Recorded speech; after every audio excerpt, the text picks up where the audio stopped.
Steel ಮತ್ತು aluminium ಮೇಲಿನ ತೆರಿಗೆ ಹೆಚ್ಚಿಸುವುದಾಗಿ ಅಮೆರಿಕ ಘೋಷಿಸಿದ ಬೆನ್ನಲ್ಲೇ ಪ್ರತಿ ತೆರಿಗೆ ಹೇರೋದಕ್ಕೆ ಯುರೋಪ್ ಯೂನಿಯನ್ ಸಿದ್ಧವಾಗಿದೆ.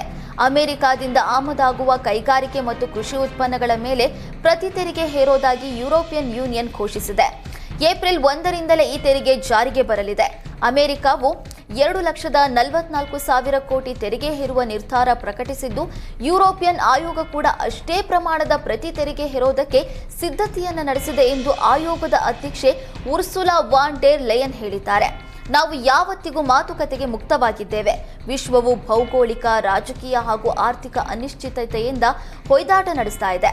ಇಂತಹ ಪರಿಸ್ಥಿತಿಯಲ್ಲಿ ತೆರಿಗೆಯ ಮೂಲಕ ನಮ್ಮ ಆರ್ಥಿಕತೆ ಮೇಲೆ ಹೊರೆ ಮಾಡಿಕೊಳ್ಳುವುದು ಎಲ್ಲರ ಹಿತದೃಷ್ಟಿಯಿಂದಲೂ ಒಳ್ಳೆಯದಲ್ಲ ಅಂತ ಅಭಿಪ್ರಾಯಪಟ್ಟಿದ್ದಾರೆ.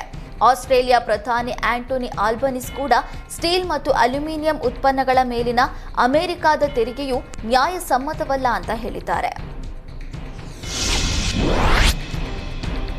ಭಾರತದ ತೆರಿಗೆ ನೀತಿ ವಿರುದ್ಧ ಅಮೆರಿಕ ಮತ್ತೊಮ್ಮೆ ಅಸಮಾಧಾನ ಹೊರಹಾಕಿದೆ. ಅಮೆರಿಕದ ಮಧ್ಯ ಉದ್ಯಮಗಳ ಮೇಲೆ 150%, ಕೃಷಿ ಉತ್ಪನ್ನಗಳ ಮೇಲೆ 100% ತೆರಿಗೆಯನ್ನು ವಿಧಿಸ್ತಾ ಇದೆ ಅಂತ ಅಮೆರಿಕ ಕಿಡಿಕಾರಿದೆ. ಅಮೆರಿಕದ ಮದ್ಯಗಳ ಮೇಲೆ ಭಾರತವು 150% ತೆರಿಗೆ ವಿಧಿಸ್ತಾ ಇದೆ. ನಾವು ಕೆಂಟುಕಿ ಬೋರ್ಬನ್ ಮದ್ಯವನ್ನ ಭಾರತಕ್ಕೆ ರಫ್ತು ಮಾಡೋದಕ್ಕೆ ಸಾಧ್ಯವೇ? ನನ್ನ ಪ್ರಕಾರ ಖಂಡಿತ ಸಾಧ್ಯವಿಲ್ಲ. ಭಾರತವು ನಮ್ಮ ಕೃಷಿ ಉತ್ಪನ್ನಗಳ ಮೇಲೆ 100% ತೆರಿಗೆ ವಿಧಿಸ್ತಾ ಇದೆ ಅಂತ ವೈಟ್ ಹೌಸ್ನ ಮಾಧ್ಯಮ ಕಾರ್ಯದರ್ಶಿ ಕರೋಲಿನೆ ಲೆವಿಟ್ ಹೇಳಿದ್ದಾರೆ. ಅಮೆರಿಕ ಅಧ್ಯಕ್ಷ ಡೊನಾಲ್ಡ್ ಟ್ರಂಪ್ ಹಲವು ದಿನಗಳಿಂದ ಭಾರತದ ತೆರಿಗೆ ನೀತಿ ವಿರುದ್ಧ ಆಕ್ಷೇಪ ವ್ಯಕ್ತಪಡಿಸುತ್ತಲೇ ಬಂದಿದ್ದಾರೆ. ಈ ನಡುವೆ ತೆರಿಗೆ ಕಡಿತಕ್ಕೆ ಭಾರತ ಒಪ್ಪಿಕೊಂಡಿದೆ ಎಂದು ಹೇಳಿದರು.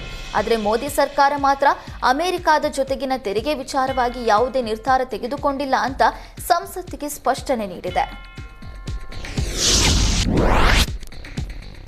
ಅಮೆರಿಕದ ಅಧ್ಯಕ್ಷ ಡೊನಾಲ್ಡ್ ಟ್ರಂಪ್ ತಮ್ಮ ಆಪ್ತ, ಜಗತ್ತಿನ ಶ್ರೀಮಂತ ಉದ್ಯಮಿ ಎಲಾನ್ ಮಸ್ಕ್ ಒಡೆತನದ ಟೆಸ್ಲಾ ಕಂಪನಿಯ ಕಾರು ಖರೀದಿ ಮಾಡಿದ್ದಾರೆ. ಟ್ರಂಪ್ ಬೆಂಬಲ ನೀಡಿದ್ದಕ್ಕೆ ಮಸ್ಕ್ ಟೆಸ್ಲಾ ಕಂಪನಿಯ ಷೇರುಗಳನ್ನು ಕುಸಿತಾ ಇದೆ.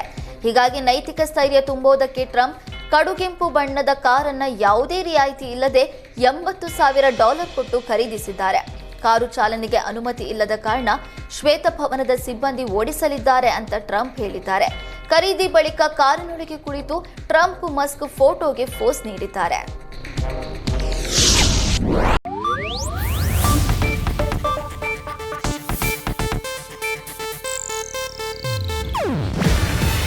ಇದು ಏಷ್ಯಾನೆಟ್ ನ್ಯೂಸ್ ನೆಟ್ವರ್ಕ್ ಪ್ರಸ್ತುತಿ. ನೀವು ನೋಡ್ತಿದ್ದೀರಾ ಏಷ್ಯಾನೆಟ್ ಸುವರ್ಣ ನ್ಯೂಸ್.